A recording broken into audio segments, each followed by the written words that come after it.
We're going to talk to Yuvi about your origin story, crypto. My origin story in crypto. Okay. I Yeah. mean, that's How did you all get right. into it? Well, okay. I guess this is the yeah. So I'm a math grad student in Miami.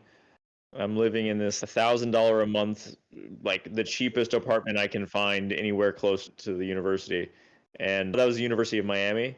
All right. So I had ended up originally going there to study classical piano, and somehow ended up in a math PhD program. And so anyway, so I was hanging out with all kinds of weirdos that I had attracted to myself completely unwittingly. I'd come from like more of a I lived in Texas and Mississippi. It was like kind of like southern small towns. And I go to Miami and it's the welcome to the world. There's like multiple kinds of Spanish. There's lots of international people that I don't like, never even knew that country existed. And now I'm like hanging out with Colombians and I'm like, and anyway, so I somehow ended up accumulating a very strange crew around me. And the one of them was this cat who worked for Apple, who was like a real like acid head. He had done a lot of psychedelics, or just a lot of drugs. He's like super creative, really good at not programming, but like maybe the higher abstraction layer of like application debug. He was the genius at the genius bar, but he was like really good at it. And he was always on drugs, and he would just drop these like strange little tidbits to me sometimes. Anyway, one of these tidbits was like one tidbit was like just to give you the flavor of the nonsense going on here. He said completely out of nowhere one day says to me, he was like, if the CIA were like trying to program me with LSD, I would just be like, oh, they're trying to brainwash me, and I'd just leave through the window or something. I was like, cool, thanks for sharing. But then this guy also told me in another one of his tidbits about Bitcoin. There's this currency, it's called Bitcoin, and you can buy drugs online with it. And I was like, what the fuck are you talking about? So it turned out at this point, this was like 2011, Bitcoin already had a Wikipedia page. So I started reading it, and I didn't really know that much about money or finance, or even though I had a degree in computer science, I also didn't know most of the things I needed to know to like, I wasn't studying cryptography or peer-to-peer networks or this off the beaten path stuff. So I was like fascinated by it, and I didn't download the software and run it. I didn't try to buy drugs because I was too scared. I was like, I don't know, they're probably gonna catch me. I was like, like, I don't know what the fuck I'm doing. And so, like, but that was my introduction to it. Was like Silk Road. He was like, oh look, you do this and you do this. And so yeah, so I started reading about it, and it became like more and more of an obsession because I knew there was something squirrely with the monetary system, but I hadn't really read deeply about it. I was like, something about the Federal Reserve. Ron Paul was popular at that time, and he were doing like research and development for hire. And I'm like one of 5 people in the office, and I'm just like, I will not shut up about Bitcoin. And my coworkers watch as I'm like blabbing about it, and it goes from like $100 to $600, and they're like, oh, this is something interesting. And I'm like still not in this investor mindset. I've just like didn't I wasn't thinking about, oh, what's the price going to do? It was like purely about the technology and the kind of social implications of it. Had you And bought some at this point? yeah, so when I was a poor student, I that was my first wire transfer ever, was to send my not very large amount of money to Mount Gox to Yeah. to um Did you to get robbed by Mt. Gox? no, because years later on my birthday in like 2014, I'm at a Bitcoin conference in San Jose, California, and everyone like there's like people wandering around like whispering like Mount Gox is fractional reserve, get your money out, get your money out. So Oh, so that forced me to actually learn more about, oh yeah, so I was like I had to learn how to withdraw it, so like figured that out, which was a learning curve. And yeah, and then at some point my boss at this little R&D firm, like he had a side project that he'd let us work on with him sometimes. And so I convinced him to let me integrate Bitcoin payments into it, but then I had to like learn how to program with Bitcoin. So I like dug through this library, Bitcoin J. It was a Java library. And I basically learned how Bitcoin worked by just like digging around in this library. learning how to use it. And I was like, oh, there's like outputs, there's inputs, there's a digital signature, there's a scripting language. And I read the white paper and understood it, but I don't know. It was a lot. It made a lot more sense when I was like digging around in the source code. And so then I like integrated Bitcoin payments into his stuff, and that was, he was into it. He was like an ex NSA researcher. He developed a bunch of early stuff in the early internet. And then he's like, yeah, the banks need some competition. Let's do it. And then I was like trying to convince everybody in the office. I was like, look, let's pool our money and go buy some Butterfly Labs miners. And my boss, like sensible man that he was like, why, if you have a machine that would print money for you, why would you sell it? And I was like, I don't have a good answer to that, but I still think we should buy it. So anyway, I couldn't get anybody, so I bought one, but like a really cheap one because I couldn't afford the big ones. And anyway, of course, I found out the answer to this question is that they send it to you weeks or even months after it's actually, so it's barely useful by the time you get it. Yeah. Because they were mining on it. So that was like, I just had this progressive introduction to the shenanigans in crypto. And so then I go, so I end up, how did I, somewhere on Reddit, I think I found the Boost VC was doing a startup, a hackathon for Bitcoin. And I was like, oh, that sounds fun. And I was like, try to get all my coworkers to go. Nobody wanted to go. So I went by myself to San Mateo, which was like, I don't know, it was like maybe an hour drive. It wasn't that close. And so I get up there and I like had this idea for like how to, there's another kind of subplot in here that I'm omitting. Let's see, how do I tell the story? Anyway, so I was at that Bitcoin conference where like everyone, everyone's like Mount Gox is fractional reserve. Then there was this other cadre of animals in there, and they were all like really well dressed. They had like smart suits on, and they like talked fast and were like Wall Street types. And they were all shilling Ripple. And so then I remember I was talking with the head cryptographer of Ripple, and he was like explaining, oh, you can make a currency for anything. You can make pizza coin. And I was like, okay.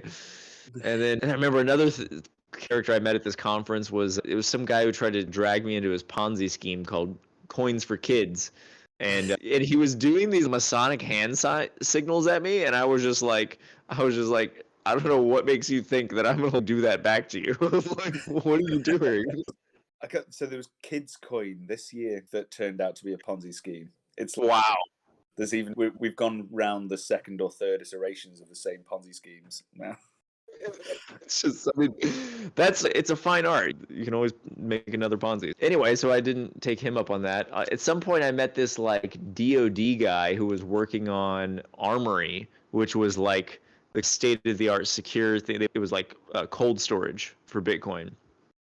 And he and I became friends, and then I told him about I'd been doing some work in my PhD on studying like religious fundamentalism and its neurological patterns. And so he was like, oh, that's great. So he just like gave me a bunch of Bitcoin. So I wish I would have kept it. That would have been the smart move.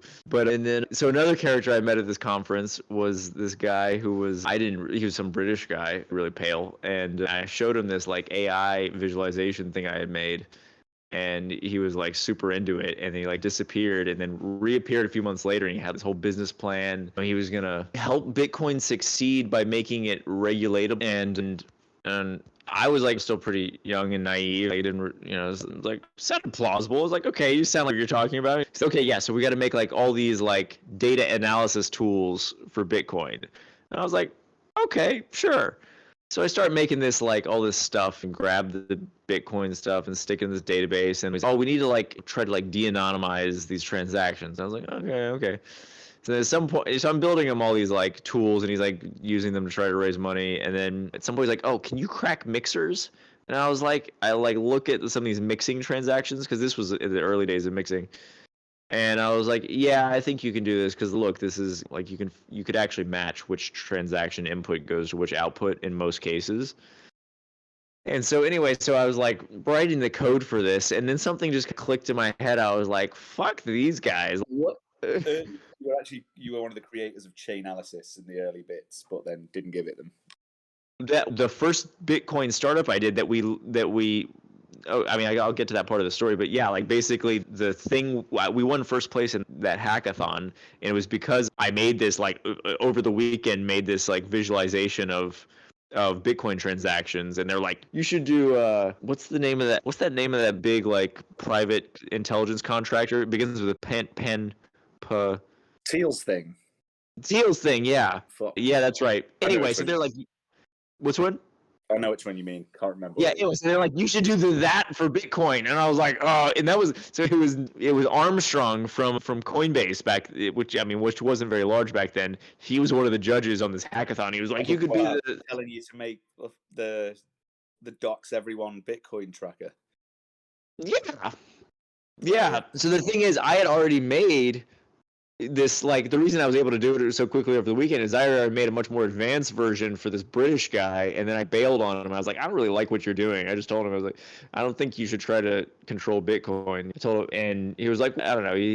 We had a disagreement about that, and he never paid me anything, so I guess that's fair. Anyway, so what I did is instead I was like, oh, I see how to like beat these mixers. So then I went to the dark coin people, that was like Amir Taki, and his like anarchist project to make Bitcoin more anonymous by every transaction was a kind of mini mixer. There was like 2 inputs and 2 outputs. So I went to them and I explained what the attack was, and I explained how to fix it, which is basically make all outputs equally sized. Yeah. And then if possible all inputs. And so they never took it up. Darkcoin disappeared, but Dash actually took up that thing. So like they actually did the thing I suggested. So the thing I discovered was later someone called it Sudoku analysis, but anyway, so Dash has like a great mixing system. I mean, like, and it's, I don't know, I think they nailed the mixer thing. And so anyway, so they got all equal. It's like the input. They've got 30 inputs on the transaction. It's like one dash, and then there's 30 outputs, and it's one dash. So you get this kind of maximal confusion. There's no information about which one input goes to which output. So you get like 30 factorial options for anyway, what were we talking about? So anyway, so we go to this Bitcoin hackathon and we build these silly visualizations. They didn't really communicate any information, but it was just like, it was impressive and so they're like, here's some money, go start a company. And so like I joined Boost VC, and which was like Draper's kids thing, and like Tim Draper was like the big crypto proponent back then, VC. He had like his dad's full, like literally skull and bones Illuminati type, and then he's the I will promote freedom at any cost is like spray painted on the side of his building, and so he's like the rebellious child from the Illuminati, and so his son was doing Boost VC. And anyway, so we ended up winning this hackathon, and I decided to quit my job and start this company with these complete strangers. And it was like, there was 3 of the people in this group. One of them was this like Iranian girl who decided not to join the startup. And in fact, she just messaged me like a year ago on LinkedIn being like, did you have my portion of the Bitcoin winnings from that? Because the prize was in Bitcoin. I was like, I'm sorry, I didn't receive, it was the other guy who received the prize, and I'm sure he doesn't have it now. But anyway, so it was the 3 guys who started this, basically it was going to be some kind of analysis. Hackathon. Yeah, they gave us Bitcoin. I forget how much Bitcoin it was. But that's a good, that's a one that got away. Yeah, that was. I got my Bitcoin, but it was one of the guys ended up like, oh, I'll pay her, and he just never paid her. And it turned out that guy was the reason I ended up leaving the company, because it turned out he was like, we kept 3 times in 1 week, like the other engineer and me had to talk him out of lying to investors.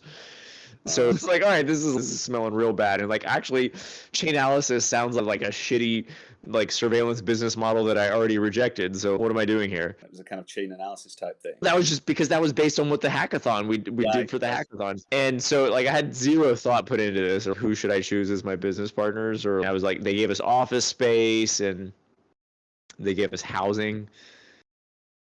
And yeah. Wow. And so anyway, so then I like left that one, and then I was like, hey guys, will you just like fund some other company? And they rolled their eyes. They're like, all right, sure. What do you want to do? And so I like presented this deck of like, oh, here's a video game to teach kids how to program their own brains. And they're like, all right, whatever, here's $10,000. So I grabbed like one of the smartest engineers I knew, who was like young and like crazy enough to do something. And so we made this fucking cool game, and then we ran out of money. But in the meantime, I convinced this other friend who was like the other smartest engineer I knew, that I worked with at this like R&D firm. And I was like, so we were I got interested in mesh nets somewhere in there. So we were playing with mesh nets in our office, and we're like, oh, we're going to get downtown Santa Cruz on a mesh net is like peer-to-peer internet topology. And anyway, so we were playing with that. We liked it. And we were doing a bunch of research. And I was like, whoa. At this point, my Bitcoin skills had increased. So I'd figured out how to do payment channels, and so you could like not pay transaction fees, but you could like increment so I was like, we could do payment channels and pay for internet by the second. And what's that? That was like Lightning before Lightning. Yeah. Basically, it was like Lightning without all the bullshit. We didn't chain together payment channels, and we didn't have watchtower nodes or any of that bullshit. But we made it, and so we were actually the first like commercial implementation of payment channels, and it was a real shit show because there was like there's no like actual spec for them. There was like a Bitcoin J implementation of it because actually Mike Hearn, the guy who started that library, was like the inventor of the payment channels, I think. Yeah. And so like we took his implementation, but then there was BitPay had their own JavaScript library because we needed to connect to the front end. It doesn't run Java, and they had their own payment channels implementation, but it was completely different because there's no standards. So we ended up building this adapter to do it, which was like how I like learned how the scripting language of Bitcoin worked because I didn't have to really get my hands dirty with that before. And so we made this thing, and then one of the business partners, again, the non-engineer, turned out to be another criminal, but he was like an old friend of the other guy. And anyway, sorry, there's a lot of details I'm skipping over here, but like that mesh networking project, I convinced my buddy to go to Boost VC and raise money with them. And I wasn't even part of the company, even though I built the prototype. And so then they raised money and got in, and then they like brought me in as after I left the other one. So it was like I kind of just like I basically did 3 different startups through Boost VC. They were like, when is this guy gonna fucking leave? Did you ever meet Tim Draper, by the way? Oh yeah, a few times, yeah. He wrote a poem about all of the Boost VC startups, and it included our startup Bitmesh. I actually really liked the guy. He was like this super like inarticulate but highly intelligent person. It was like he would like mumble things that like I could tell what he was talking about, and it was actually like very abstract, but he just didn't have any words to describe it. And he was so fucking rich he didn't care about it. Like he didn't have to fit in or anything, so he could just be a fucking weirdo, which I thought was cool. And I remember I was like, we were sitting, it was me and Andrew Donnelly sitting in his office waiting to meet him and for Bitmesh, and because this was like we had exited Boost VC and we were trying to raise money from him. He ended up giving us $75,000 in Bitcoin.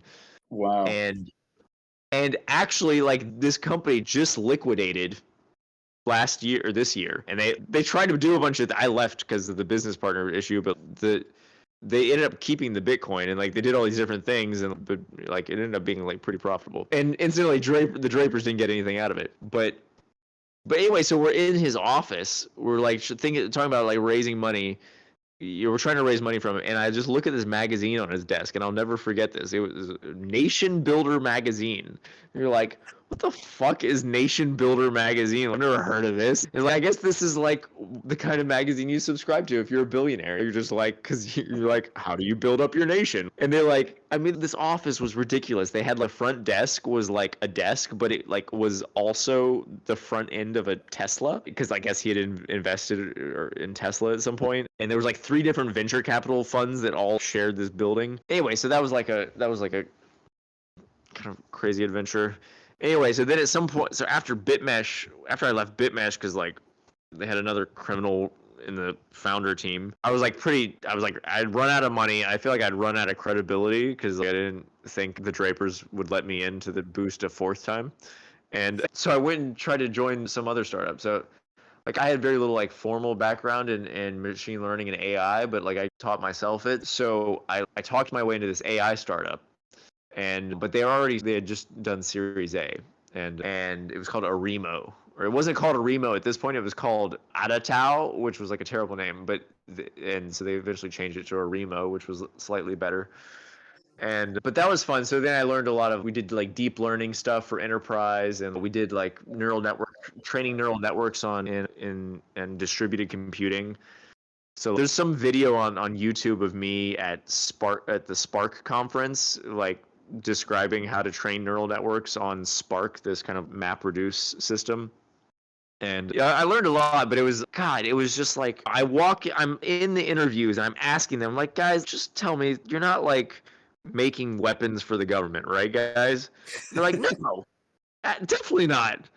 And I was like, okay, because I really like you guys and it's really cool what you're doing. Like, I want to work on like cutting edge tech with you guys, but I wouldn't want to do that. And they're like, no, we're not doing that.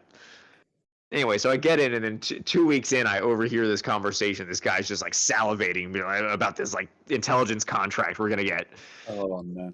And I'm in like Silicon Valley, and I'm like basically the only white person that works at this company. It's all Vietnamese, Indians, and Chinese, and I'm like the crazy white guy, and which was fun for me because then I could just get away with all kinds of shit. And the CEO loved me because I was the only guy who would tell him the truth. But anyway, so then like I was also the only U.S. citizen. So at some point they're like, "Hey, you want to get this security clearance?" And I was like, "Absolutely fucking not." And he goes, "Stick it up your ass." And so they asked several times. I was like, "No." So eventually they found some guy they could hire that would do that. But yeah, I was mad that they basically lied to me about what we were working on. It was like an NSA kind of like defense contract thing. And yeah, and it that wasn't the only thing they were doing, but that was like what they were angling for, and they already had a contract. But I guess they weren't allowed to tell anybody who wasn't in the company or something or whatever. But yeah. I don't know. It was just like my experience in Silicon Valley, I came to the conclusion is like it's basically a branch of the Department of Defense. You can't scratch very far beneath the surface before you find like some kind of government, like Facebook, probably a DARPA program, Google, DARPA funding. Like, yeah, no, it's like case closed. It is DARPA funded, basically, isn't it? Facebook. Yeah, like most yeah. funded. And they got all these DARPA people in their like top executive things, so it's like it's all govies. And so code I wrote is like running in the bootloader of Samsung smart TVs and in various light bulbs that have chips in them for some goddamn reason, and which is cool, I guess. I don't really know what it's doing there, but so anyway, so then I ended up leaving that startup because they basically ran out of money, and so then what did I do after? Then I was like, at that point I discovered that like the idea of being a digital nomad. So because my friend Kevin, who's actually Kevin Arose, the one who might help us out with promoting Shibaku. Oh, is that Kevin? Yeah. Yeah, so I met him in Santa Cruz. We were both like the Southerners who moved to California, and we were like, why are all the girls like, why do they all have armpit hair? So we had a little bit of a cultural adjustment there. But anyway, he had already gone digital nomad. He was like, bro, I'm in Thailand. We're paying $400 a month. We have a mansion, and we're running our startup out of it. And I was like, what the fuck? I was sitting at this point. I was paying like $2,600 a month for a 1-bedroom apartment in Santa Clara, and it was like not that nice. It was all right. And so I was just like, man, I'm doing something wrong. How did I end up over here? So all in one, like in the space of like 1 or 2 months, like the company ran out of money, my girlfriend left, and then my lease was up. And I was just like, I think this is my chance to get the fuck out of here. So, I sold all my shit and put it the rest in my car and then drove across the country chasing some cute Indian girl around and ended up in some kind of love triangle that was very confusing and frustrating. And anyway, so then I launched off to Costa Rica, and then I was a digital nomad for a while. And Costa Rica? Yeah. Shit. Costa Rica, while in Costa Rica, like day one, I end up there right before New Year's. And I'm like, I was the first time like traveling outside the country by myself and immediately get scammed by some NLP girl. It's just fucking hypnotized me and ruined my fucking night. But anyway, so then wandered around for a while. I was doing this. At this point, I was like doing this kind of part-time thing I'd found on Upwork where I was like building some like kind of AI thing for this smart fridge company, and it was like they were trying to predict like what things they should put in their fridge to maximize revenue. And it's a cool project, but I was just like doing this on the side while I was like wandering around different countries in Central and South America, and then months later, these 2 Vietnamese guys reach out to me on LinkedIn, and they're like, do you know anything about Ethereum? And I was like, I'd been thinking like, I should learn what Ethereum is and what IPFS is. And they were like, that was like the top 2 things I was like gonna get around to learning. And they were like, that was the first 2 words out of their mouth. And I was like, huh. So anyway, so I get on the phone with them and they describe what they're doing and they're like, oh yeah, it's like decentralized Wikipedia. And I'm like, I'm fucking into it. You're touching all of my buttons. Cause in grad school, I'd done these like AI projects with Wikipedia and like I was into this idea of an AI tutor. And so anyway, so I was like, yeah, I'll fucking do it. So I like taught myself Ethereum. I like just read the documentation front to back in like a couple days and then made their ICO contract. And then wrote tests for it, and I was like, all right, here we go. And they're like, okay, no, okay, but I see what the part I skipped was they're like, okay, we're gonna pay you $60,000, and I was like, a year? And they're like, no, just for this project. And I was like, oh, okay. And they're like, but we're gonna pay you in tokens after you create the tokens. And I just started laughing. This light bulb went off in my head. I was like, this is either the dumbest thing I've ever done or the smartest thing I've ever done. And so I was like, fuck it, yeah, I'll create a currency and pay myself in it. And I did, and we did a successful ICO, and then I'm like, we had just done the ICO, and I'm like I was like doing a startup with people I didn't really know. And I'm like talking to the CEO, and I'm like intuitive, and I'm just like listening between the words of what he's saying.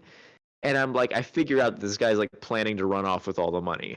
Shit. And I'm like, oh my God, what I just publicly associated myself with this fucking thing. And again, it's the fucking business guy. So It's always the business guy. Usually. So I like confront them. I'm like, guys, what are you doing? And so he didn't admit it, but he admitted it. Like he didn't deny it, and the conversation proceeded as if it were true. And anyway, so basically, like we struck a deal where I was like, look, I am going to deliver the product that we promised the investors.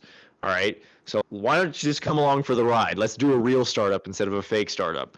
And they're like, okay, yeah, sure. And I'm like, all right, these fuckers are going to run off as soon as they get a chance. So anyway, so like I have basically like very small budget to build the team because like the guy was like, nope, we're not hiring almost anybody. Like we're not letting go of Ether. Are you fucking kidding? And at this point, Ether was like $30. And so anyway, we interviewed, it must have been hundreds of people who had the word blockchain on their LinkedIn or their resume. And it was like, it must have been 10 people who had any fucking idea what was going on.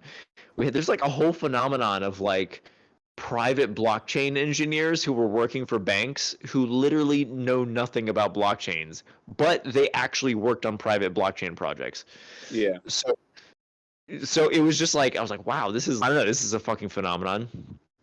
And so anyway, we found a few people to work on it with us, and we built something really cool. It was a decentralized Wikipedia funded by ads, and we built like this, I think, really innovative ad system that was like probabilistic and but securely, like provably fair on chain. And I remember this because like this is not far off from when we first met, is it? That's right. Yeah. This is Lunar, isn't it? What you're talking about? That's right. That was what it was called, Lunar. Which, by the way, that coin LUN is still trading on some like random exchange, Yeah. and I put it on my like watch list just to see it from time to like it like triples every like few days and then crashes, but it's on $100 of volume. Yeah, because I discovered Lunar, and this must have been about 2017, right? Yeah, 2017. That's right. At the beginning, is April 2017 was when we did the ICO. Because at the time I was working on a project which was like a decentralized Wikipedia idea. And I remember when we first met, it was at Kai's party in Ibiza, wasn't it? That's right. And we were like we were talking about the same things. It was like we had like a lot of the same ideas. Because I remember saying, so the closest thing I've seen to it is this project called Lunar. And you went, I'm the CTO of Lunar. Yeah. We built something fucking cool. It was cool. So we built it, and then I was like, all right, I think this is time for me to leave. And then I left. And then pretty soon the business guys just found some excuse to liquidate the entire thing. And have you ever spoke to them again? Just briefly a couple times on it. It was like, they love me because I made them filthy. But I'm just like, like we could have had something really cool, but it's the incentives were all fucked up. There was like back then people didn't do vesting. They did a lockup for 6 months, which was like not really a sufficiently long incentive. So had you left Lunar when we met? Yeah. Yeah, I had. Yeah. At that point, I was trying to help Kai. That's right. How did I? Oh, yeah. So This in is my how he recruited me to help him with his property prop tech sort of startup. Kai was doing like this crazy, all this. It was basically like real estate, fractionalized real estate on the blockchain, and hip finance. But he had just gone through a kind of like, when I met him, basically like the whole company was like, no, that hadn't happened yet. No, he was like, he had raised some money and he was in the middle of it. And I went to his office and I met him. I was like, oh, this is pretty cool. Let's stay in touch. And then a while later, like the whole thing bottomed out. Like he was like one of two people left in the company that ran out of money. And then I was like, you know, your idea is like still really good. I'm gonna see if I can help you out here. And that was pretty naive. So that was like, did I stick around with him for a year? We went all over the world like trying to raise money from. Didn't you with him? Yeah, we had this like, somehow it pivoted into, we're gonna fractionalize gold-backed loans on the blockchain with Thai oligarchs lending business backing it. How we met, said to me one day, so yeah, so we're going to have a crypto party in Ibiza. You've got to come next week. And I was like, yeah, fuck it. All right. And within 3 days, I jumped on a plane. Like, I was still an academic at the time. And it was like, I just bonked off work for 4 days, jumped on a plane. I remember, like, I landed in Ibiza at about midnight, and he'd give me some address. And I turned up on this middle of nowhere. It was like a villa in the middle of nowhere. I get out, the taxi drives off, and then I'm outside the villa and no one's answering at all. And then I was like ringing Kai up, like, what the fuck? And I'm standing on this road for 2 hours, and it turned out you were in. Out there for 2 hours. What the fuck? Yeah, I was like standing on the fucking road in the dark. I was thinking, you bastard! I would have had to like it was like 4 miles walk to the nearest like town or something. So I was sat there hammering Kai, and it turned out you were in Brock Pierce's party somewhere. Or something. Oh, that's right. Yeah. Oh my god, I remember. What a fucking like insane nightmare that was. Oh my god. But anyway, this turned out to be like an utterly amazing weekend. We just like essentially just had this party, and Kai had hired this like amazing villa, and yeah, it was just like, and that's where you and I met, and we just spent the whole 3 days just like geeking out on all sorts of mad shit. And yeah, I was telling you about like proof of learning that I was working on at the time. Yeah, I remember that. That was like, yes, turn everybody into a brain. Like collective intent, still like there in what we're doing now. But yeah, we just spent 3 days just locked into these intense conversations, and in the middle of this party. That was definitely, and then we just kept in touch for 2 years, just like talking about various things. Yeah, you must have carried on doing that stuff with Kai for the year after. I Yeah. bailed on it because I was just like, I was too busy with being an academic and stuff. But yeah, for like, we were talking about the ideas we're working on now on Signal for must have been 2 years before we did this.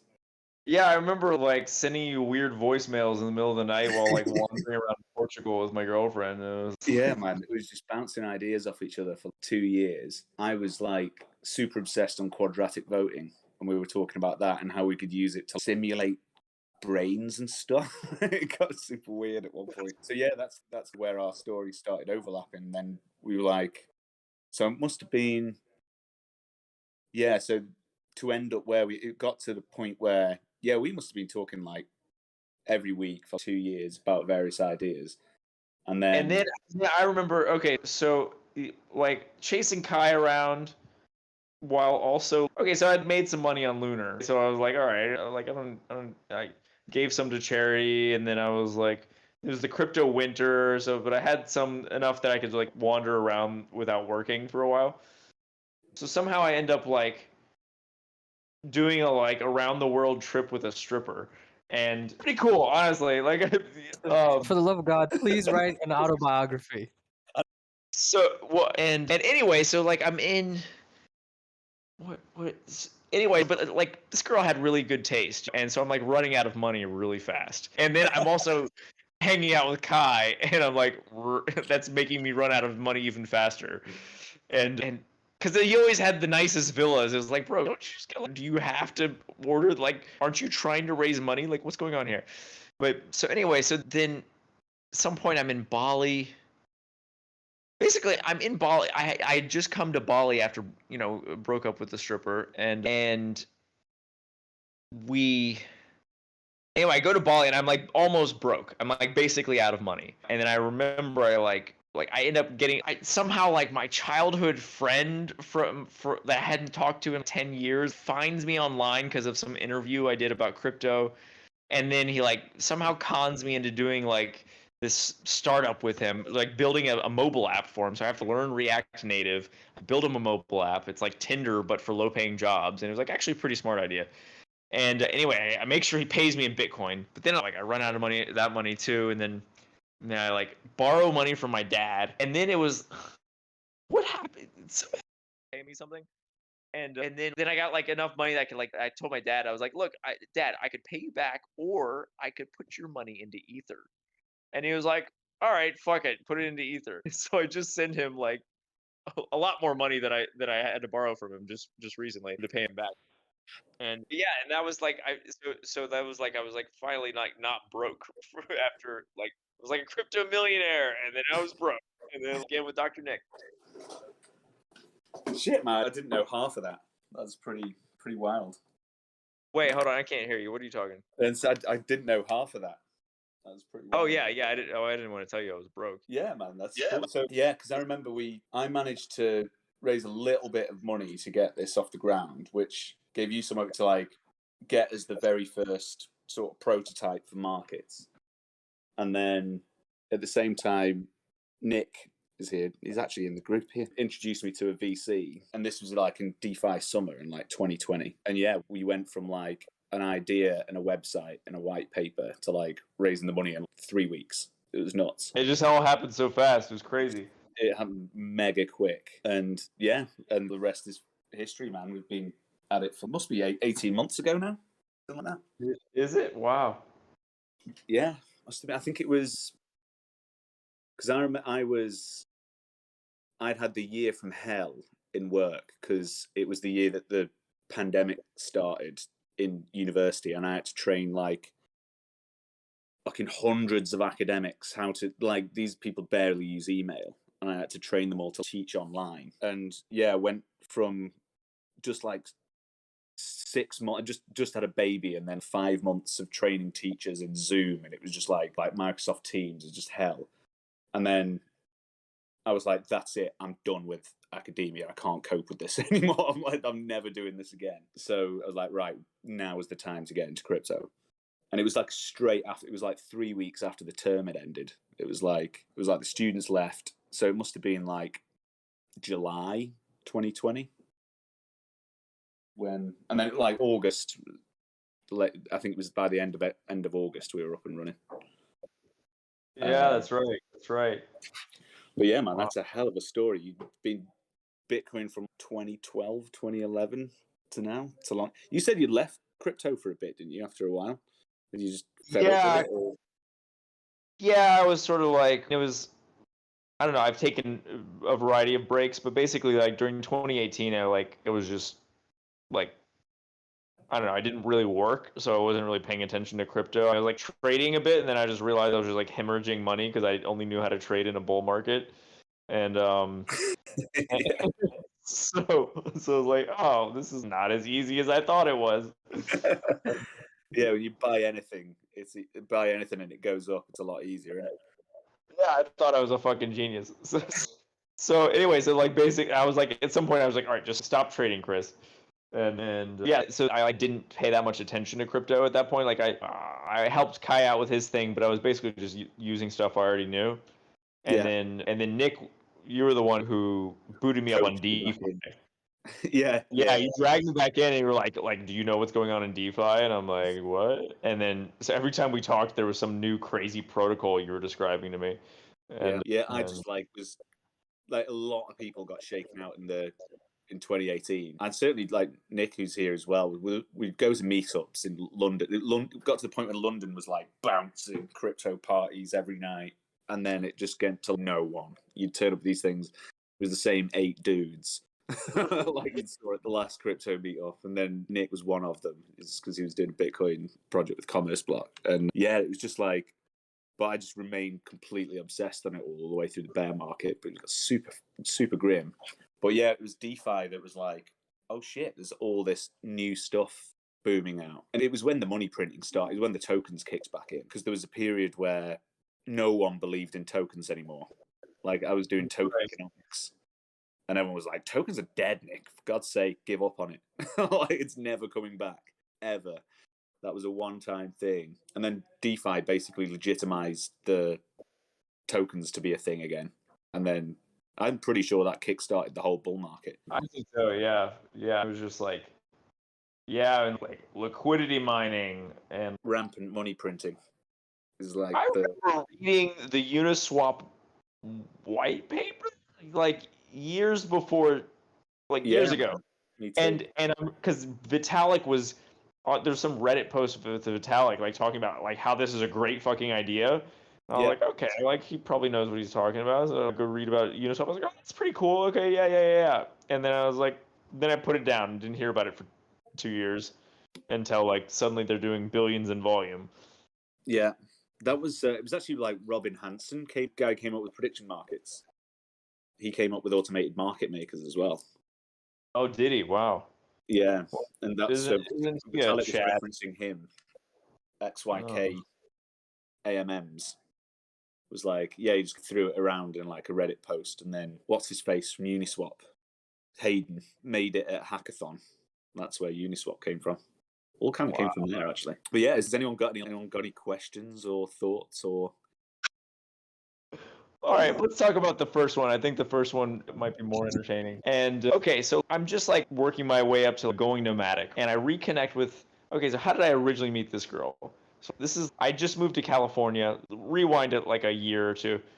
I just moved to California, and I'm like on OkCupid. I'm like, look, I'm trying to like figure out how to date California girls because they're all like super weird compared, to what I'm used to. So I got on OkCupid. Anyway, I find this like super weird like Indian girl. She's like a musician and she's just like over the top weird, like just like her. And she's got this like really beautiful but strange music. And I'm like, all right. And then so she messaged me. Like, oh, that's a good sign. Anyway, so we go for a date for Thai food in San Francisco. And by the end of the dinner, I'm like freaked out because this girl is reading my mind. I'm like thinking things and not saying them, and she's responding as if I said them. And I'm like, what? But it was like so like intimate, but like also like I felt naked, and I was like, what the fuck is going on? Like California, wow. So anyway, so we end up having this like strange little like 1 week long love affair, and then she goes to Colorado, and I gotta tell you, like, a woman who's psychic knows exactly what to say to you. Like I was just like, she knew what I wanted to hear way better than I knew. And so anyway, so she disappears. And I just kind of like keep in touch with her now and then, but she becomes this kind of like idealization in my mind because this a very short love affair that just was. And even my like, so I was at this point I was in grad school in California because I went from grad school in Miami to grad school in California, and then I got a tech job. So anyway, so I was like my roommate in college was this Indian engineer. He was like really good engineer, really interested in like file systems and stuff.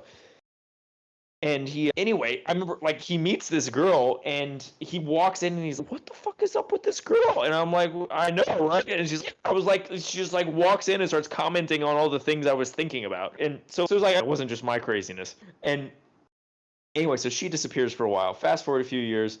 And then I'm at a Remo and I'm like, I should leave. And then this girl calls me up out of nowhere and we're chatting and something's a little different. She's not exactly who I remember her to be, but whatever, she's cool. And I'm still like idealizing her in my mind. And she's like complaining about her boyfriend to me, that he's not treating her well. And of course, what I hear is, come save me, which I find out later was not what she was saying. And so anyway, so I packed up all my stuff in my car and I go find her in Colorado, and she actually was like, her boyfriend was like acting really fucking crazy, but she was also like part of it. But so she was like she had this music studio she had rented out. So we would like get high and go make music in her studio, and then she would hide me in the studio when this guy came around. And yeah, and then she was like hiding him from me, hiding me from him, and it was like she didn't know what to do because he was like so pushy and controlling. And then but she also kind of liked it. So anyway, so it was like super frustrating, and like everyone's like on lots of drugs, so it just makes it even more confusing. And anyway, so then at some point we're like, she was like, oh, I'm just gonna pack up in my van and drive to Florida where my parents live. And I was like, that's cool because I'm nomadic too. I was just like, I'll drive in that direction too. So we didn't drive together. We were just so during this time, I mean, I'm gonna just be like super transparent here because I think it'll have the maximum entertainment factor. So at this time, I'm like, because of the frustration around this like love triangle, I'm like having a lot of like I'm just noticing like some psychological patterns in myself that are like, and I'm like mature enough at this point where I'm owning it. This is clearly my shit. There's a part of my brain that is like throwing alarm bells every time like she pulls away and runs over to him.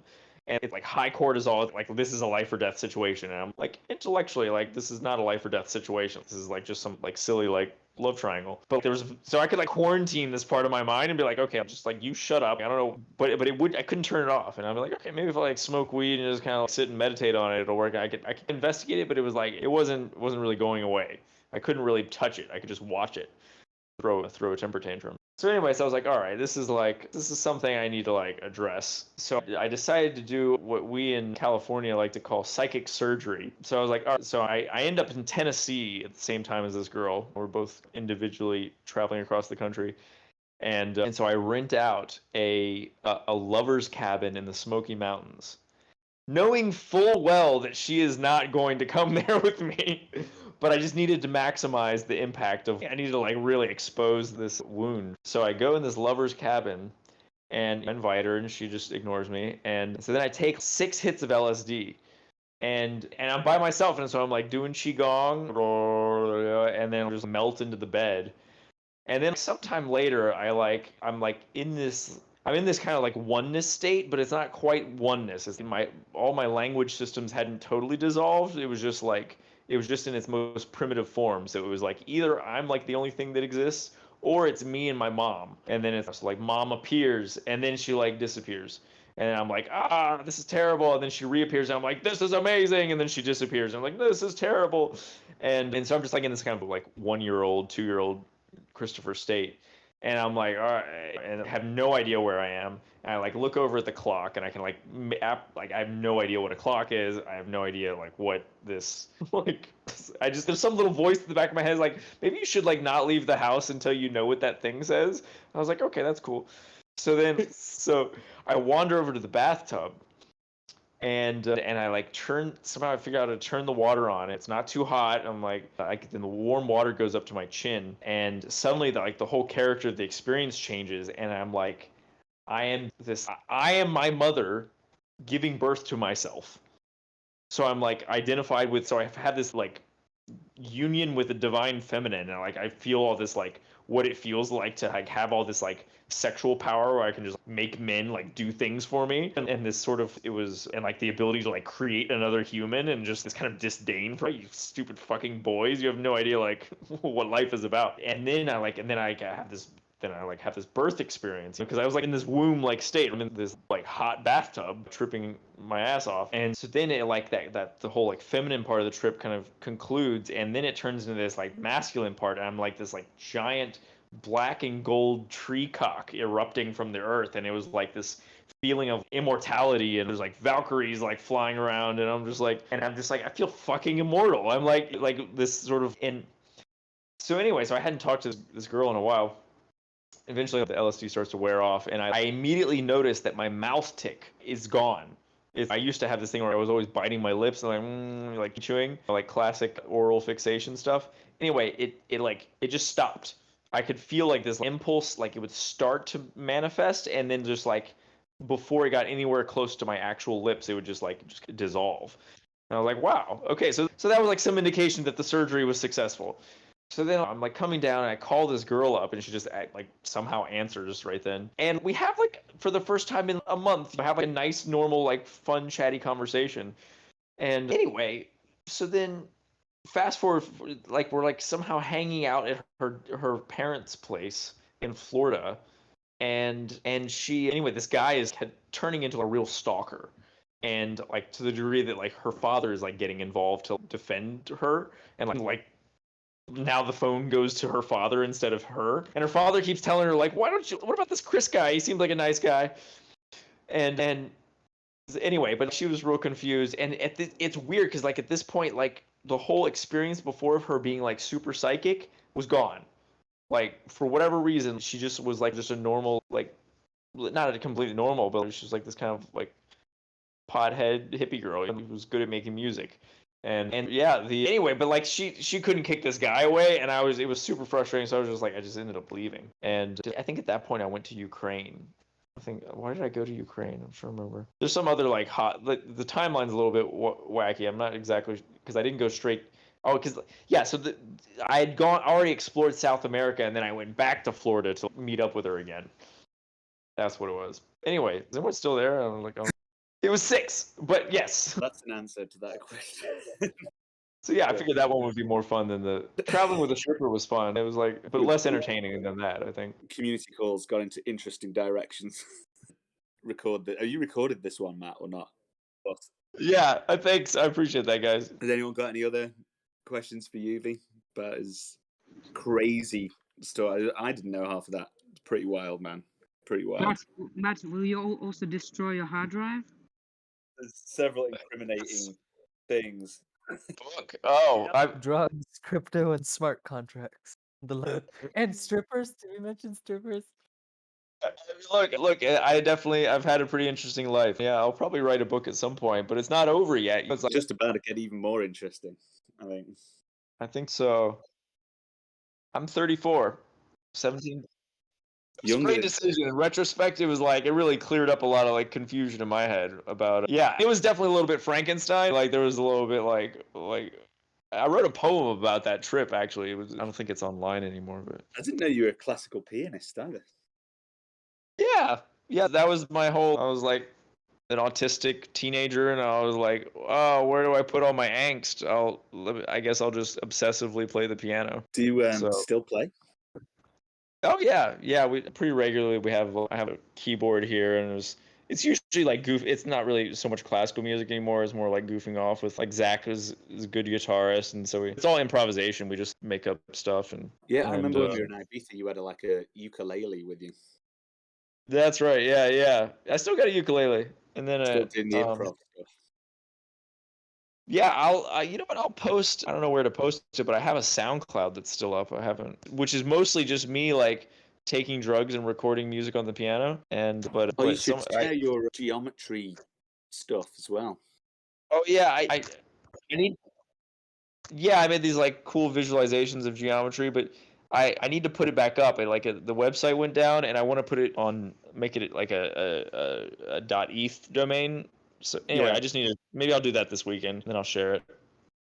And I stopped paying for my SoundCloud, so it doesn't have a lot of the stuff on there. I had quite a bit, but I even have some collab stuff from that castle party that I met Kai at, because they had a good piano there, and one of the women who wasn't a prostitute there was this she was like a famous, what do you call it, Broadway singer. So she had a great ear, a great voice. And anyway, so we just turned on the microphone, sat down, and just made up stuff, and it just came out great the first time. It was like, and so yeah, that's in this collection here, and yeah, win book. Yeah, I should write a book, huh? It's good stuff. I think we're about halfway through. I think we're all gonna have a book in us after this next couple of years, I think. Yeah. Look, this is a pivotal time in history. We can tell our grandkids, like. Fabs is saying, if this talk doesn't scare me away, not much. Not your conventional community call in a DAO, that's for sure. Or maybe it is. I don't know. Maybe this is. Yeah. What's up? Where are you based? I'm in Bali. Yeah. Could be worse places. The finance.vote team are in Bali. Living the life. Yeah, I was after the Thai gold deal went south, and then I broke up with my stripper girlfriend. Then I called my best friend Joe up, and I was like, he had just broken up with his girlfriend, and we were just like, why don't we just go to Bali? Like, there's tons of beautiful women. It's like amazing art. It's like safe there. You don't have to worry about like people stealing and hurting you. And so we just both moved to Bali together. How long you been there now? 2 years now. 2 years and 1 month. Yeah. Yeah, I guess you've got no desire to leave at the moment. No, I'm having a great time here. I mean, it's like, look, the rupee, everything is so cheap here, and you just get everything delivered, and like labor is super cheap, and the people are like actually like really kind and like very spiritual. They're always like doing these like offerings everywhere. They like make these little, like several times a day, they go to all these like thousands of shrines around the island and put these offerings that are like, they're made of like leaves, and then they put incense and like little bits of flowers and fruit, or not fruit, like crackers or food or whatever. And so they're like, It's not actually an India vibe. I can like argue about it. It's just a vibe on its own, I think. yeah, and there is some similarity because it is Hindu, and it is like there was an ancient Hindu civilization that like included India and basically all of Indonesia, and then Bali's is kind of like the last little bit of that ancient thing. But yeah, they definitely have their own flavor for sure, and they do have a caste system as well. They don't take it super seriously, but and one of the funny things here is they have there's basically 4 names. For if you're the firstborn, you're Wayan, and then if you're the secondborn, you're was it Putu, and thirdborn, you're Nyoman. Koma? Or is that 4? Maybe that. Yeah, I forget what the names are. Anyway, so they have so like when you have children, their names are determined. You don't pick their names, and so like everyone's Wayan or Made, but the thing is, you have different set of 4 names depending on your caste. And so when you meet somebody, what order they were born in, roughly, and then what caste they are. And yeah, and they've built up like incredible infrastructure here for like millions of tourists a year. And then the past 2 years, it's just been like a few expats and nomads who got stuck here. And it's been pretty great. I love it here. I can imagine the pandemic there must be so surreal. I've been there a while back, but the tourism is always the thing there. Without tourists, the place must be so dead empty. Yeah, it definitely hit a lot of the Balinese hard because their grandpas all know how to farm, but like a lot of the later generations, they like sold their land to start a tourism business, or they like converted their land into some kind of like homestay. And so yeah, it was surreal, you know. I mean, and the thing, there was like a panic at the beginning, but then I think it just settled down. That they figured out how to like handle it, because the earth is so generous here. You just drop random things on the ground and they start growing. You could literally start growing papaya in a week. Just like drop the papaya seeds on the ground. And so there's like so many different kinds of fruit, and they grow rice, and so you don't really have to plan for the winter here. It's not like Siberia where if you don't think 9 months ahead, you're fucked. It's like here, it's just like, I'll just go have a coconut. Oh, we like forgot to our house burned down, and like that sucks, but let's go have a mango. And so they have this like very laid back kind of attitude, and which is sometimes like really refreshing and relaxing, and then sometimes it's frustrating. It's like, guys, could you just think ahead a little bit? And so they're very culturally secure. That's one of the things I like about here. They're not trying to be American really. They're very much like their own thing. They're not Muslim, they're not Christian, and they're like only reluctantly even part of Indonesia. And so I don't know. And they're like very forgiving people. So there's not a whole lot of like resentment. They were colonized by the Dutch for 300 years, which is a perfectly good reason to resent people who look like the Dutch. But I basically never get that feeling from anyone. It's yeah, I don't know. It's really nice here. Yeah, Yeah. I think we've probably wound down to the end of this community call. An hour and a half done. Pretty cool, man. That was brilliant. I enjoyed that. Yeah, me too. Yeah, it's not often I get to tell my We've all life learned story. something about Yuvi today. But yeah, no, amazing. Enjoyed that. We're definitely not publishing this anywhere. It was for next. You've got to come to the community calls if you want to get the real insight, the real alpha on finance.vote. The real juicy stuff. Everyone wonders why I'm so good at tech. It's because I was in grad school and I was like doing drugs while like masturbating and like trying to do my math homework simultaneously while listening to jazz piano. And it's like, that's the recipe, bro. He's like, you know, because Humpty Dumpty will just fall apart, and then you got to put Humpty Dumpty back together and be like, just for a second, I could read an entire sentence of the math textbook, and then it all falls apart. But that process of dissolving and recoagulating, that's what you're doing when you're making technology. You're like taking these like crazy ideas that Nick has, and then you got to coagulate it into some kind of like circuitry in a smart contract. So that's how you can turn my thoughts into technology. that's right. Yeah.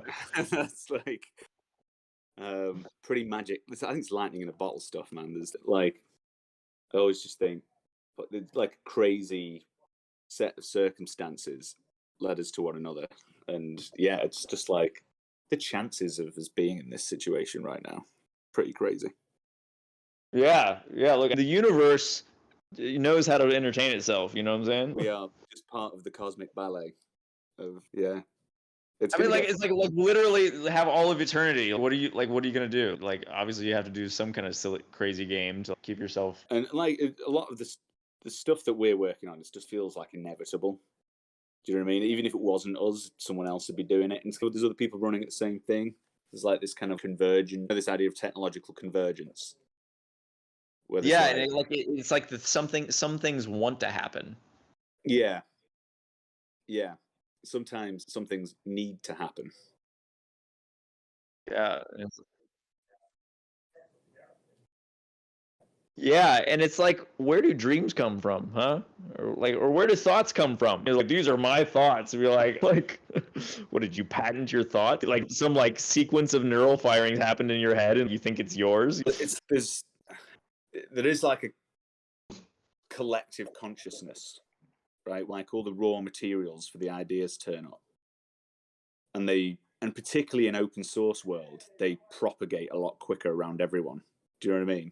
We get it all the time in TV land. Like literally, a commissioner will get pitched the same idea by 8 different companies in the space of 2 or 3 weeks, and everyone just immediately, when you first work in TV, goes, "Oh, they've nicked that off." But it's just because everyone is soaking up the same shit, and all neurons fire in the same way, and you all just have the same idea. There's just the zeitgeist, and particularly in culture, it's just what's hot at the moment. It's like trends that like people get into, which is what, like, certainly in crypto there's trends, and we're like, our trend is going to be the next one. And yeah, I think there's going to be like just dozens of people. Like I know there's loads of people doing DAO tooling stuff now. We've got the head start though.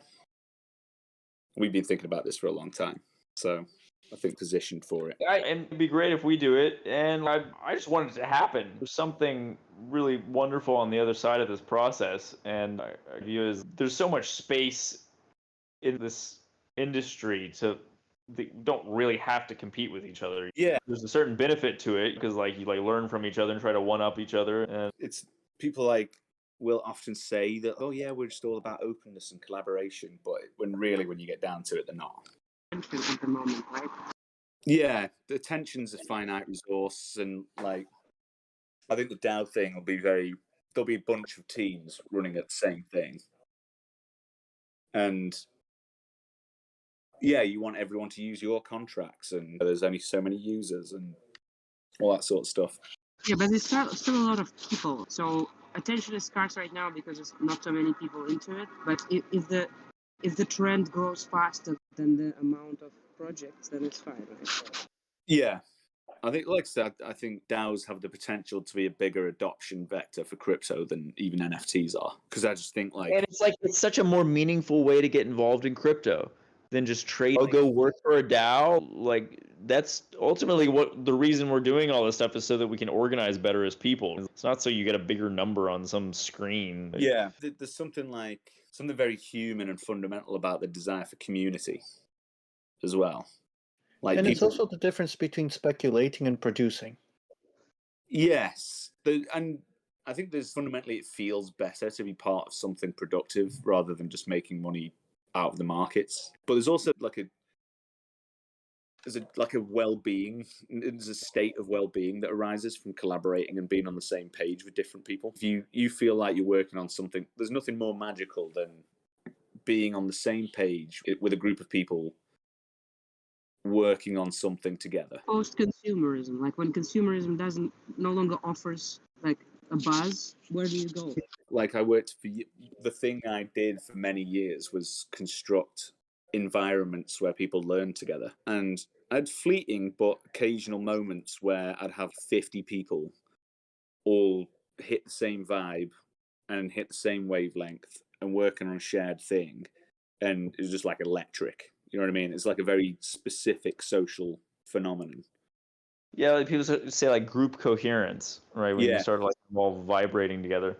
Exactly, where all of a sudden the ideas start popping. It's like a moment of emergence. Also very like evolutionary enabled, because every time groups could do that, they survived. Yeah, that's when the magic happens. That's when innovation happens. That's when creativity happens in these kind of emergent moments. And I just think there's like more potential for more creativity and emergence to happen when there's more people collaborating. That we're going to move out of this phase of era of individuality. And we've had this idea that's like all of a sudden like collectivism, or this idea of being like communities just being lost. It became a sort of dirty word post-communism. Well, you're a fucking communist. Talking about. I remember Vinay was mentioning a lot luxury communism, right? Yeah, there was like that book about, what was it, fully automated luxury communism, which was actually written by a communist. But yeah, and that was part like one of these like hyper socialist dudes that's just like trying to put a spin on the automation wave. But it actually just comes down to community. I think there's going to be digital communities that end up on the same vibe because they reach consensus and end up doing like incredibly exciting things. And anyone who's was part of it is going to feel that crazy moment of, wow, this is important. Might be fleeting, might be important, but like I think DAOs have the potential to make everything more coherent. They have a greater potential of nucleating that emergent moment. 1,000 DAOs a day. That's gonna happen, man. It's gonna happen. Shit, I've got to jump on another call now. 9 minutes ago, so I'm gonna have to jump off. But thanks, dude. Enjoyed that. Let's do it again. Yeah, thanks. Bye bye.